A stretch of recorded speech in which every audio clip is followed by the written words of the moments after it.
Good morning everyone. कैसे हो आप लोग? मैं आशा करती हूँ आप लोग अपने घरों में अच्छे से होंगे और सुरक्षित से होंगे। आज हमारे यहाँ झारखंड में या बिहार में सारे जगह ये व्रत बहुत ज़्यादा प्रचलित है। उसे हम जीवित पुत्रिका व्रत के नाम से जानते हैं, यानी जिउतिया व्रत हम इसे कहते हैं। सबसे पहले कर्मा होता है, कर्मा के बाद विश्वकर्मा पूजा होता है, विश्वकर्मा के बाद ये जितिया पूजा होता है। और ये तो आप लोग सब जगह जान रहे हैं कि अभी जितिया पर्व का जो है काफ़ी महत्व है। अपने पुत्र के लिए, पुत्र के दीर्घायु या संतानों के दीर्घायु होने के लिए ये बहुत उपयोगी और बहुत ही कारागार व्रत है। और ये ऐसा व्रत है, प्राचीन काल में ये कहा जाता था कि इस व्रत करने से सारे पुत्र और पुत्रियां जितने भी हैं, सभी संतानों की रक्षा होती है। और ये व्रत मैं करती हूँ। कल मेरा नहाए खाए था और आज मेरा अष्टमी का उपवास है और उसमें मैं निर्जला फास्टिंग रखने वाली हूँ। इसमें एक बूंद भी पानी नहीं लेना होता है। और कल सुबह जो है इसमें डाला भरना पड़ता है और जितने बच्चे होते हैं उतने बच्चों के नाम से डाला भरते हैं या थाल भरते हैं। आप किसी भी चीज़ का प्रयोग कर सकते हैं। उसमें 5 तरह के फल, मिठाइयाँ जो भी होता है वो भर देना पड़ता है और उसके बाद उसको ढक देते हैं। और सबसे बड़ा बात कि 5 तरह के जो हमारे स्प्राउट्स होते हैं, जो दालें होती हैं, जैसे चना हो गया, मूंग हो गया, कुस्सी के राव हम लोग बोलते हैं वो हो गया, फिर जाके मटर हो गया और लोबिया जिसको बोलते हैं वो हो गया। वो पांचों मिलके हम लोग कल नहाने के बाद उसको भिगोने के लिए रख देते हैं। और खीरा, इसमें खीरा बहुत जरूरी होता है। खीरे का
शंकर भगवान को पीला चंदन चढ़ता है, वो मैंने चढ़ा दिया है।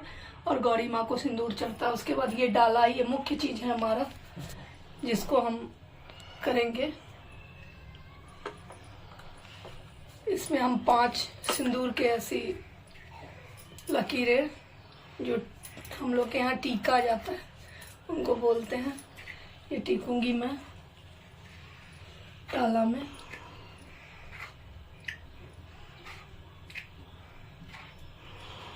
यहाँ भी किया जाता है।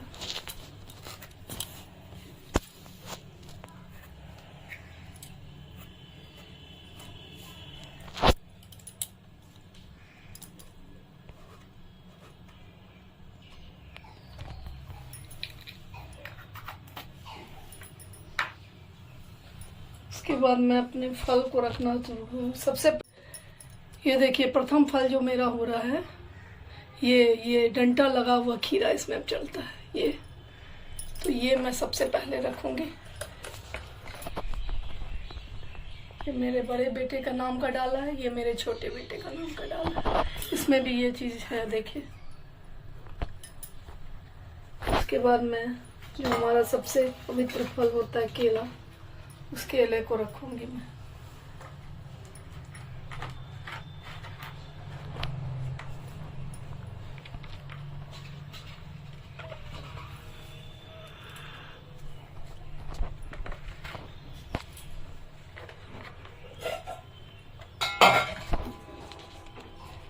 उसके बाद बारी आती है कि हमने जो फूलने दिया है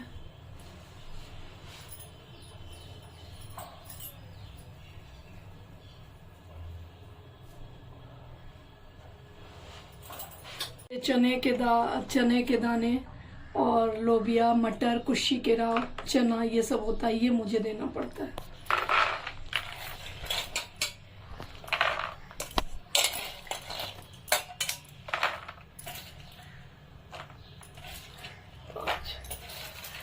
इसी तरह मैं इसमें डाल रही हूँ।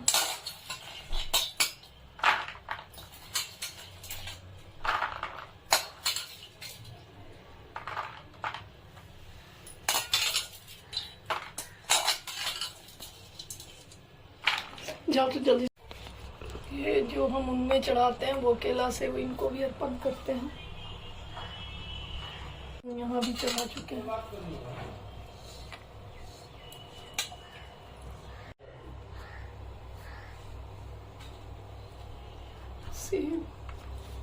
हमारे यहाँ प्रचलन है कि 5 फल जरूर डालते हैं। ये 5 फल के साथ में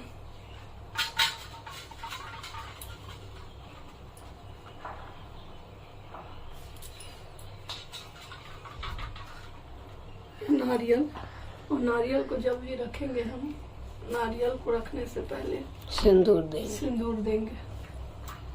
ऐसे नहीं रखते हैं पूरा नारियल। 1 2 3 4 5 बार, 1 2 3 4 5।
हासा का बहुत महत्व है और कांसे के थाल से ही ढका लगता है।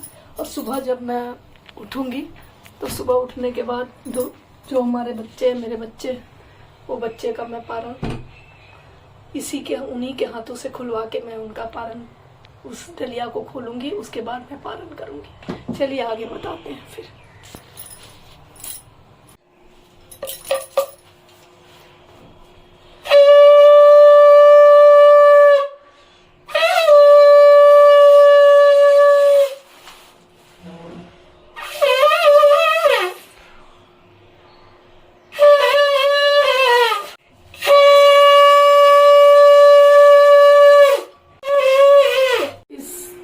व्रत की कहानी ये है, उस समय मैं पढ़ रही थी, मैं आपको उतना डिटेल्स में तो नहीं बता पाऊंगी, लेकिन संक्षिप्त रूप में ज़रूर बता देती हूँ कि एक जिमुतवाहन नामक राजा था और वो अपनी पत्नी के साथ एक गांव में रहने के लिए गया। उस गांव में एक बूढ़ी की चीख से तो वो उसके पास गया और पूछा कि माता आपको क्या तकलीफ है।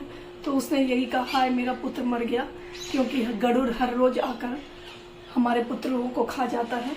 तो उसने कहा, माता मत रो, मैं जाता हूँ, मैं गरुड़ से आपकी समस्या को रखता हूँ। और उस जिमुतवाहन राजा जो है वो गरुड़ के पास गया और इच्छा से कहा कि चलो जितने मांस आपने खाए हैं वो तो ठीक है, लेकिन आज जी भर के मेरा मांस खा लो। तो गरुड़ ने कहा, वाह, अपने आप चल के कोई आदमी आया है जो मेरे पास स्वेच्छा से अपने आप को समर्पण कर रहा है। तो उसने पहले दायां हाथ बढ़ाया, दायां हाथ को खा लिया तो फिर बायां हाथ बढ़ाया, बायां हाथ को खा लिया तो फिर अपने बाएं पैर को बढ़ाया। और जब इस तरह करते करते क्रमशः सारे अंगों को खाने लगा तो गरुड़ सोच रहा था कि एक ऐसा व्यक्ति है जो अपने आप को इतना पीड़ा महसूस हो रहा हूँ, मैं इसको खा रहा हूँ, लेकिन उसने एक शब्द तक नहीं किया। तो गरुड़ ने लास्ट में थक कर ये कहा कि तुम कौन हो। तो बोला, मैं जिमुतवाहन मेरा नाम है, शाम्या मेरी माता है और सूर्यवंश में मेरा जन्म हुआ है, तो इसलिए आप उस व्यर्थ का प्रश्न क्यों कर रहे हो, आप मेरा मांस जी भर के खा लो। तो राज ने कहा कि ऐ जिमुतवाहन, तुम क्या वर मांगना चाहते हो, मैं तुम्हारी भक्ति से प्रसन्न हूँ। तो उसने कहा कि आप जितने प्राणियों को खाए हैं उस प्राणियों को आप जीवित कर दें। तो गरुड़ महाराज ने कहा, सबसे पहले तो मैं तुम्हें वर देता हूँ कि तुम जिमुतवाहन के नाम से जाने जाओगे और सारे अमृत लाकर, स्वर्ग से अमृत लाकर सारे जितने मांस खाए थे सारे के हड्डियों पे बरसाया और सारे लोगों के बेटे जितने भी थे, सारी माओं के बेटे उनके पास चले गए और तब से जिमुतवाहन नाम रखा गया। और इस व्रत का नाम भी जितिया ही है, जितिया व्रत है, उन्हीं के नाम पे पड़ा है। तो कहा गया है अष्टमी रहित शुद्ध अष्टमी रहित तिथि को जो इस व्रत को करेंगे, जो स्त्रियां, उनके संतान दीर्घायु होंगे और ये व्रत तुम्हारे ही नाम से रखा जाएगा, इसलिए जिमुतवाहन के नाम से ही हम लोग जितिया व्रत को जानते हैं। इसके अलावा एक और व्रत है जिसमें सखी चिल्ली और सिहारिन जो थी वो दोनों बहनें थी। तो दोनों पहले सखी थी, एक का नाम चिल्ली था, एक का नाम सिहारिन था। तो दोनों ने जब देखा कि सारी स्त्रियां अपने दीर्घायु होने के लिए व्रत कर रही हैं तो चिल्ली ने सिहारिन से कहा कि चलो सखी व्रत करते हैं। तो सिहारिन तो तैयार नहीं हुई, लेकिन चिल्ली चली गई और उसने व्रत को सुना। व्रत के कथा को श्रवण करा के उसने सिहारिन को भी सुनाया। सिहारिन ने सुन लिया लेकिन उसने अनसुना कर दिया। चिल्ली रात भर अपने खोरल में बैठी रही और सिहारिन जो चली गई शमशान में और मन भर के इच्छा मन से उसे भूख लगी और मांस खाया। जबकि चिल्ली ने उसे मना किया था कि रात भर का आज उपवास है, कुछ नहीं खाना है, कल पारण करना है, लेकिन उसने उसकी बातों को नहीं सुने और जाकर वो मांस खा के चली आई।